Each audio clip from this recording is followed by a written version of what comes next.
When you try to argue with a fool, it's like a person attempting to teach a fish how to climb a tree. Both parties end up frustrated, and yet the fish simply swims away, untouched by your efforts. But there is a far wiser approach to handle such folly. We exist in a world saturated with words. Everyone wants to prove they are right. Everyone wants to win. Yet, how often do we pause to ask, what is it we are truly trying to win? Because if you triumph in an argument, but surrender your peace, what have you really gained? Nothing of real value. A fool is not merely someone lacking knowledge or information. Ignorance in itself is harmless. The true fool is the person convinced they already understand everything. They cling to their beliefs as desperately as a drowning person clings to a fragment of driftwood. Attempt to remove it, and they will resist, not out of malice, but because that piece of wood defines them. When you argue with such a person, you are not contesting facts. You are confronting their very sense of self. And that, my friends, is a battle no one can win. Imagine pouring water into a cup already brimming. What happens? It overflows. No matter how pristine the water, the cup cannot contain it. A fool's mind is the same, full, rigid, and noisy. When truth is presented, it spills away unheeded. So what is the way forward? How does one engage with a fool without losing one's own wisdom? The secret lies not in confrontation, but in comprehension.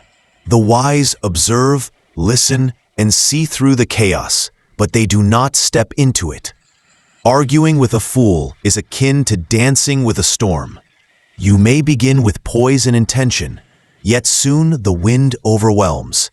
You find yourself shouting, defending, justifying, and gradually drawn into the very turbulence you sought to avoid.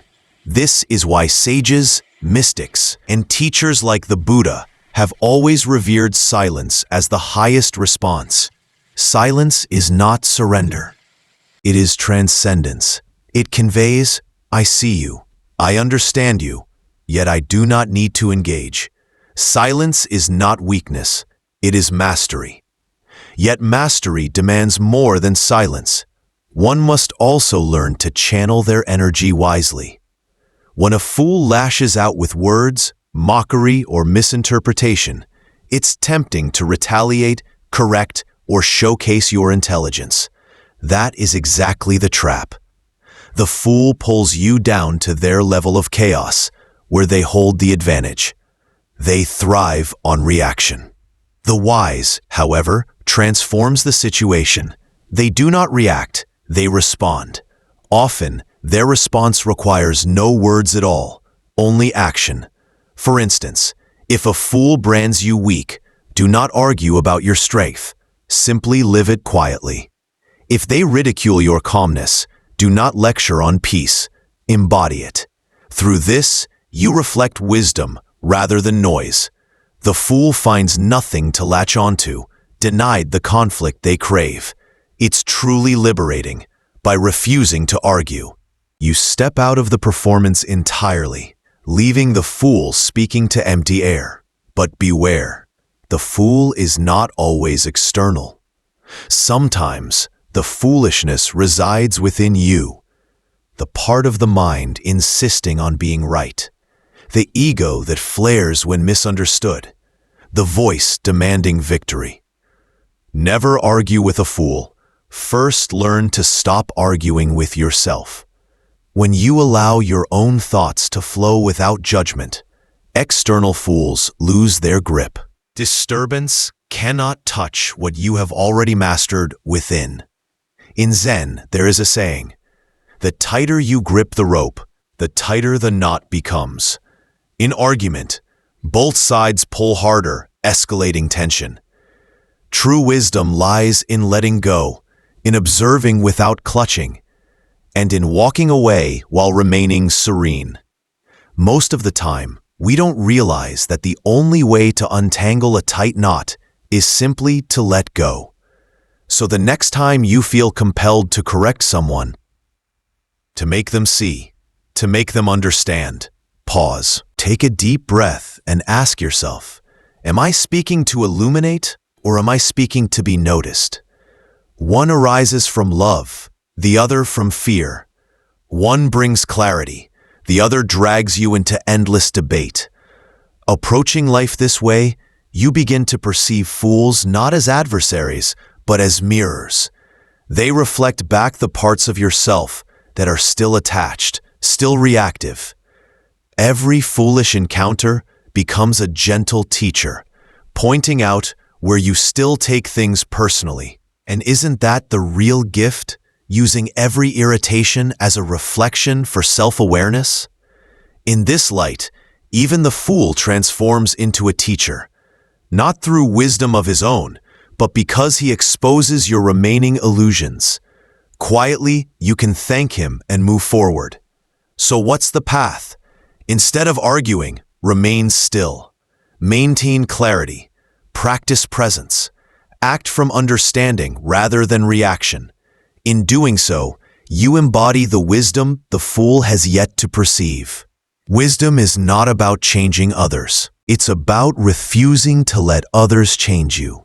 The fool argues to assert. The wise listen to understand. The ultimate realization, the fool and the wise are not two separate beings, states within the same consciousness. Once you grasp that, the argument dissolves. Life is not a courtroom, it is a dance. In a dance, there are no right or wrong steps, only rhythm. When you argue, you lose your rhythm. When you listen and observe, you align with the flow of what is. That alignment is where true wisdom resides, not in proving, not in convincing, but in perceiving. To navigate fools is to learn the art of lightness, to smile when others shout, to recognize the absurdity, and to laugh softly. Genuine laughter is compassionate, born from witnessing the cosmic joke we all play while the universe chuckles through us. When a fool contends, you might even silently thank him, for he unveils the comedy of human certainty. This understanding brings calm. Every fool thinks himself wise, and every wise person knows they carry a fool within. The difference lies in awareness, not opinion. Fools may grow louder, sensing the absence of your energy, craving your reaction. Do not feed it. Attention is power, and you decide where it flows. Feed your stillness instead. That is your true strength. A fool cannot comprehend stillness. His world thrives on reaction.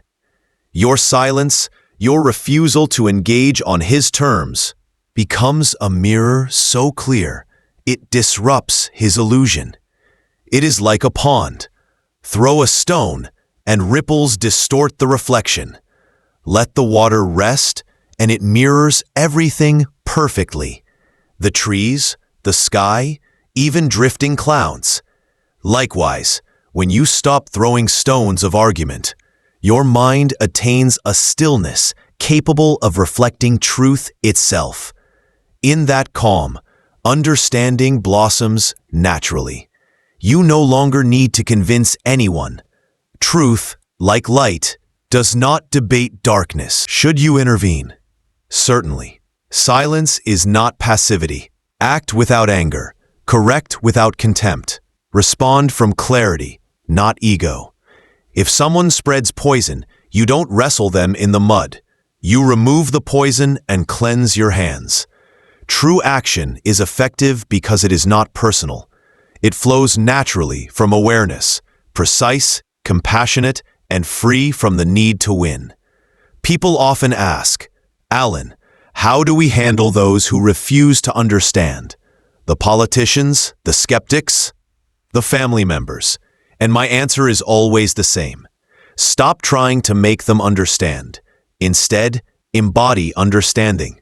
You cannot pry open a clenched fist with force, but warmth, patience, and love will loosen it naturally. That is the paradox of wisdom. What you resist persists. What you allow transforms. To never argue with a fool is to trust that time and truth will teach. You don't have to attend every argument. Not every comment deserves your reply. Not every noise deserves your harmony. Yet you can always remain kind. Kindness is not agreement. It is grace. When you meet a fool with grace, you do not feed delusion. You model an alternative way of being. Sometimes, this silent example plants a seed far deeper than any argument ever could. The world does not need more clever debaters. It needs silent observers. People who can stand amidst the storm without losing their center. Arguing entangles you in drama. Standing still makes you like a mountain. Winds howl, rain falls, but you remain unmoved, your roots nourished. The fool comes and goes, yet your peace remains untouched. Sometimes, the wisest response is simply to agree, not because they are right, but because you have no interest in proving them wrong. You nod, you smile, and you allow him the last word. In that small gesture, you claim the only victory that truly matters, the triumph of inner freedom. The wise do not measure success by domination, but by detachment. They are free because there is nothing to defend. Their truth is not a possession, it is a presence. And once felt, that presence begins to shift everything around you. Arguments no longer seek you out, because your vibration no longer resonates with conflict. Fools sense that you cannot be baited, and drift away to seek another target. This is not arrogance, it is evolution. Consciousness grows by refusing to descend into reaction. When you choose peace over discord, silence over shouting, awareness over ego, you are not avoiding life. You are transforming it from the inside out.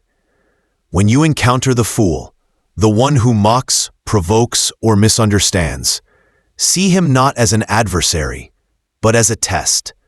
He is the fire that shows how still your inner waters truly are. And if you feel stirred, reactive, or angry, that is your mirror. It is the universe whispering, "Ah, there is still something to observe." Every fool on your path is an invitation to deepen your own awareness, and perhaps that is their greatest gift. Ultimately, all arguments are echoes of fear. The fool argues to shield illusions. The wise remain silent because illusions hold no power over them. The fool clings to belief. The wise rest in being. So, when the urge to quarrel rises, remember, it is merely the ego calling for attention. Smile, breathe, and let it pass. Truth needs no defender. It stands timeless, unshaken by noise. It does not shout because it has already triumphed. Observe nature. The ocean does not contend with the storm. It absorbs it. The tree does not fight the wind. It bends. Yet both endure, both thrive. Wisdom flows in the same way, soft enough to move with life, strong enough to remain rooted. Living this way, fools cease to trouble you. You see them as children swinging sticks, making noise in the playground of existence. You smile, wish them well, and continue forward, quietly, freely, joyfully. Never argue with a fool. True wisdom is not about silencing others, but about awakening the fool within yourself.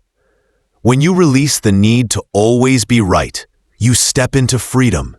And that, my friend, is the beginning of true intelligence. The intelligence of silence, awareness, and love.